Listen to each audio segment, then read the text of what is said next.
Market में customer नहीं है। अमूमन हमें ये सुनने को मिलता है कि मार्केट में कस्टमर नहीं है जी। तो इसकी क्या रीज़न है? मार्केट में कामयाबी के ना कुछ गोल्डन असूल होते हैं। अगर तो आपके पास कस्टमर नहीं आ रहा तो उसकी चंद वजूहात हो सकती हैं। पहली वजह ये हो सकती है कि आपकी प्राइस अच्छी नहीं है। दूसरी वजह ये हो सकती है कि क्वालिटी अच्छी नहीं है। तीसरा ये है कि आपके ताल्लुकात ही नहीं है, कि जो आपके जानने वाले लोग या जिन लोगों को पता हो कि आप ये प्रोडक्ट बेच रहे हैं। अगर आपकी प्राइस भी अच्छी है, क्वालिटी भी अच्छी है और आप थोड़े बहुत ताल्लुकात वाले भी आदमी, फिर भी आपकी सेल नहीं इंक्रीज हो रही, तो इसका मतलब है कि आप अपनी प्रोडक्ट को राइट कस्टमर्स तक नहीं पहुंचा रहे। आप राइट प्रॉस्पेक्टिंग नहीं कर पा रहे। तो अमूमन ये सुनने को मिलती है, जो शॉपकीपर्स हैं, जो होलसेलर्स हैं, या फॉर एग्जांपल डीलर्स हैं। अगर हम रियल एस्टेट की एग्जांपल लें, तो रियल एस्टेट वाले जो हैं वो डेवलपर से सामान लेके बैठे रहते हैं और कहते हैं जनाब हमने फेसबुक के ऊपर मार्केटिंग की है, यूट्यूब पे मार्केटिंग की है, लेकिन फिर भी कस्टमर नहीं आ रहे, पैसे बर्बाद हो रहे। तो असल में आपको रियल कस्टमर ढूंढने की बड़ी सख्त ज़रूरत होती है। मैं एक्सपीरियंसेस शेयर कर सकता हूँ कुछ लोगों की जिन्होंने बेहतरीन रिजल्ट्स लिए हैं। होता ये है कि जो शॉपकीपर्स हैं या डीलर हजरात हैं, इनके ऑफिस 12-1 बजे खुलते हैं, जोहर के बाद तकरीबन इनका काम स्टार्ट होता है। और लेकिन कई ऐसे बिजनेसेस और भी हैं जो कि सुबह से अर्ली मॉर्निंग स्टार्ट हो चुके होते हैं। करना ये होता है कि अगर आप अकेले हैं या आपके पास टीम है, फॉर एग्जाम्पल अज्यूम कर लेते हैं आप अकेले हैं, या अज्यूम कर लेते हैं आपके पास 10 लोगों की टीम है, तो किस तरह से आप अपने काम और अपनी एक राइट स्ट्रैटेजी के नतीजे में बेहतरीन बिजनेस डेवलप कर सकते हैं। जिस तरह से अगर आप शॉपकीपर अकेले हैं या डीलर अकेले हैं, तो आपका 12-1 बजे ऑफिस ओपन होता है, तो आप सुबह 9-10 बजे तैयार होकर घर से निकल जाएं। आपने घर और ऑफिस के दरमियान में जितने भी मार्केट्स हैं या इंडस्ट्री है, या फॉर एग्जाम्पल सब्जी मंडी है, या कोई भी होलसेल मार्केट है, जो लोग अर्ली मॉर्निंग अमूमन फजर के बाद खुल जाती हैं, 6-7 बजे भी खुल जाती है, कुछ शॉप्स मार्केट्स ऐसी हैं। इदारे जो है फैक्ट्रियाँ 9 बजे ओपन हो जाती हैं। हॉस्पिटल्स हैं वो 8 बजे ओपन हो जाते हैं। तो वहाँ पे आप जाएँ और राइट अप्रोप्रिएट कस्टमर्स को अप्रोच करें। एग्जाम्पल ले लेते हैं, 15 से 20 लोग, आप आराम से 25 लोग आप दिन के अंदर अपनी प्रोडक्ट के बारे में तारुफ पैदा कर सकते हैं। शुरू में आप जानने वाले लोगों के पास जाएं। अनजान लोगों को कैसे अपने नई प्रोडक्ट के हवाले से कन्विंस करना है, इसके लिए आपको थोड़ा टाइम लगेगा। या तो आप मेरी किताब एतमाद से सेल्स करें, sell with confidence Urdu edition पढ़ लें, या फिर मेरे कुछ यूट्यूब पे लेक्चर्स मौजूद हैं, ये क्वेश्चंस कर लें, आप डायरेक्टली कांटेक्ट भी कर सकते हैं, मैं आपको स्पेसिफिक गाइडलाइन दे पाऊंगा। आप सुबह 9 बजे निकलते हैं और 12 बजे तक, अपने 1 बजे तक, जब तक अपने ऑफिस जाना है, आप 15-20 लोगों को आप अप्रोच कर लेते हैं। जब 15-20 लोगों को आप अप्रोच करते हैं तो महीने के अंदर तकरीबन ये 500-600 लोग बन जाते हैं। और अगर आप 10 लोगों के टीम के हामिल हैं, तो ये अफराद तकरीबन 5 से 6 हज़ार अफराद तक आप अपने पैगाम को पहुंचा सकते हैं। अब जब आप ये 5-6 हज़ार अफराद को पहुंचाते हैं, तो सबको टाइम जो है ना जोहर के बाद का दें। ठीक है, 2 बजे के बाद आप विजिट कर लें। आप 2 बजे से लेकर शाम तक जो आपके ऑफिस टाइमिंग है, 5-6 बजे तक जो टाइमिंग है, उसके अंदर कोशिश करें उन लोगों को बुलाएं, उनको एंटरटेन करें। अगर फॉर एग्जाम्पल 500 लोगों में से सिर्फ 10%, 50 लोग आपके ऑफिस को विजिट कर लेते हैं और उसमें से 50% क्लोज आप करने में कामयाब हो जाते हैं, और ये प्रोसेस चलता रहता है, तो यकीन जानिए कि आपका बिजनेस कभी ख़त्म नहीं होगा, आपकी सेल्स कभी कम नहीं होगी, आपका कारोबार कभी डाउन नहीं होगा।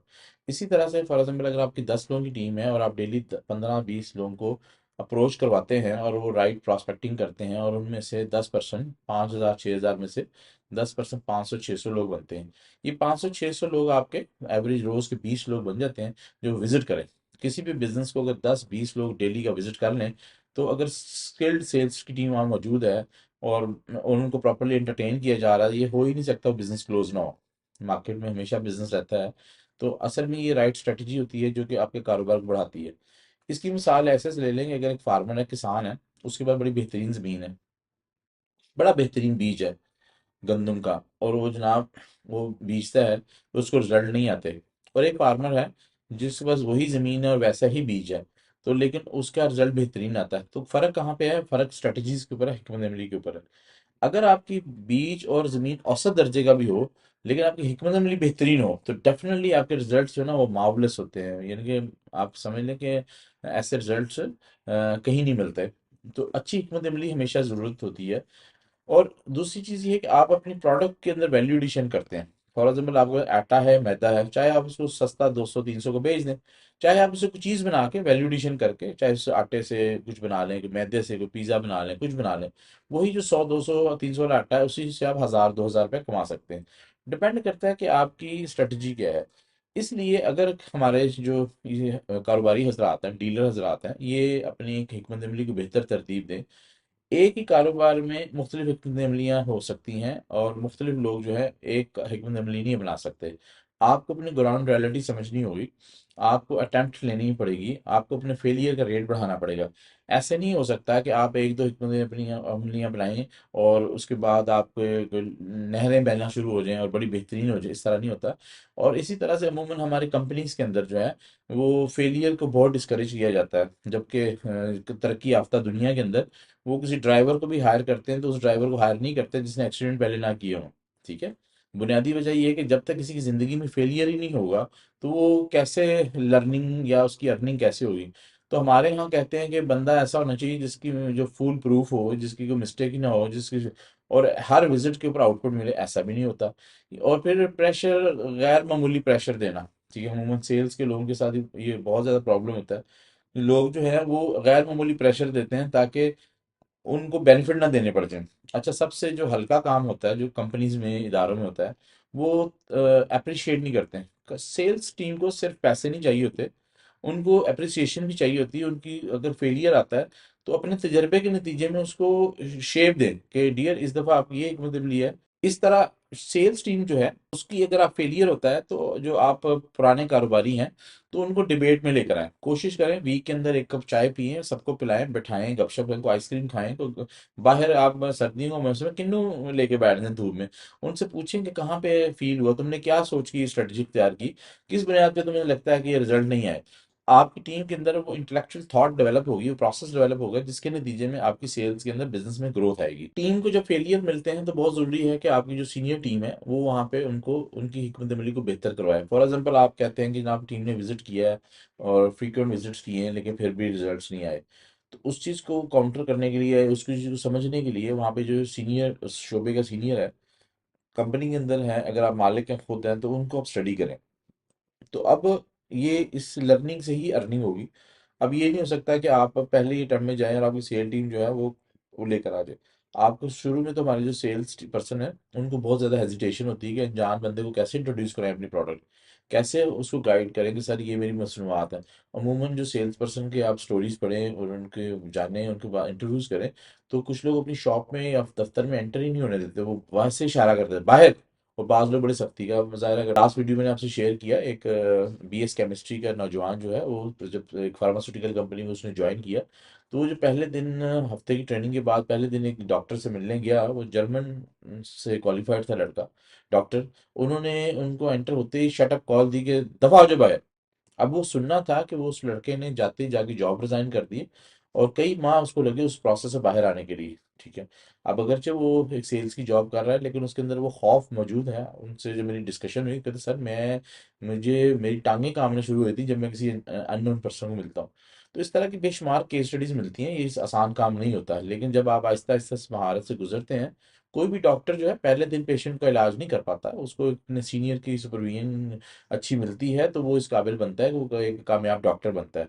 तो शुरू के अंदर वो जितना ज़्यादा फीडबैक लेता है पेशेंट का, तभी वो जो अच्छी दवाई तरतीब दे पाता है।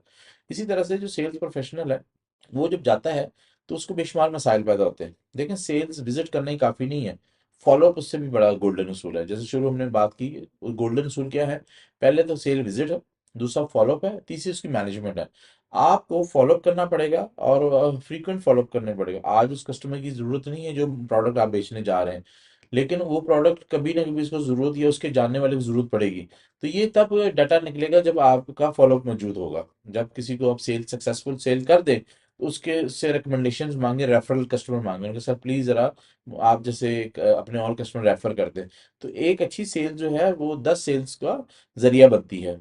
अब जब आपने फॉलोअप अच्छा कर लिया फिर आपकी सेल्स मैनेजमेंट चाहिए। देखिए, अब आपके जब विजिट्स बढ़ते जाएंगे तो आपका एक बहुत अच्छा डाटा आएगा, तो आप अपनी जहाँ कॉपी पे रिकॉर्ड कर रहे होंगे, एक्सेल शीट बना रहे होंगे, अब उनकी आप लिस्ट बनाएं। उसके अंदर आप ग्रेडिंग करें कौन से कस्टमर ऐसे हैं जो कि इन्वेस्टर अच्छे हैं, और कौन से ऐसे कस्टमर हैं जिनका ताल्लुक अच्छा है, और कौन से ऐसे कस्टमर हैं जिनको नीड है। तो जब आप ऐसी कैटेगराइजेशन करेंगे तो आप मुख्तलिफ अपनी तरतीब अपनी प्रोडक्ट के हिसाब से तरतीब दे दें और आप करना शुरू कर दें, डेफिनेटली आप आहिस्ता आहिस्ता आहिस्ता इसको सीख लेंगे। अच्छा, इसके हवाले से ना, डाटा की मैनेजमेंट के हवाले से एक्सेल का आप छोटा सा कोर्स भी कर सकते हैं, उर्दू में, हिंदी में, इंग्लिश में, हर जगह वो अवेलेबल है।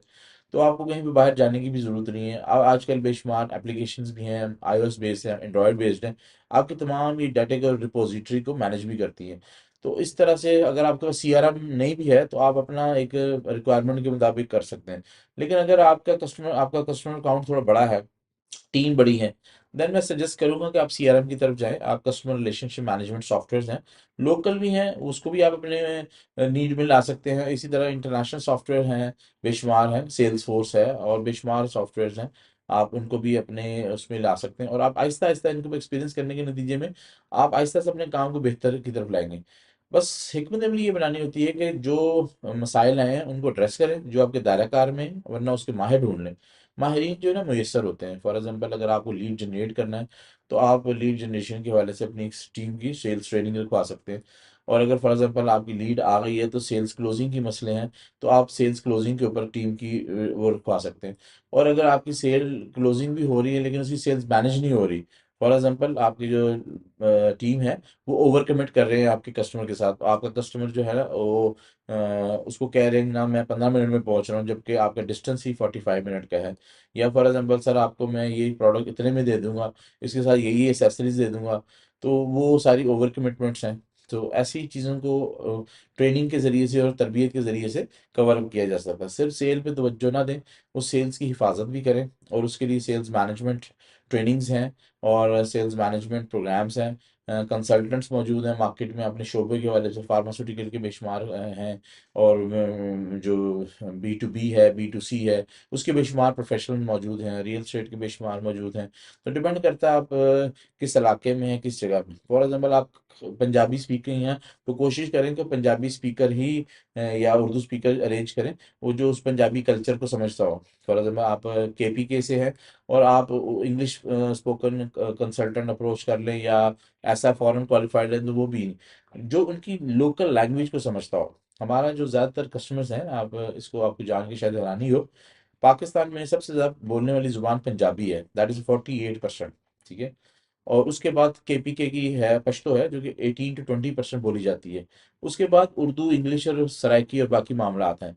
तो हमें जो मुतलका कस्टमर है उससे मुतलका बंदे को ही रेफर करना चाहिए, सेल्स पर्सन को, जो उसके कल्चर को, उसकी लैंग्वेज को, उसके बैकग्राउंड को समझे।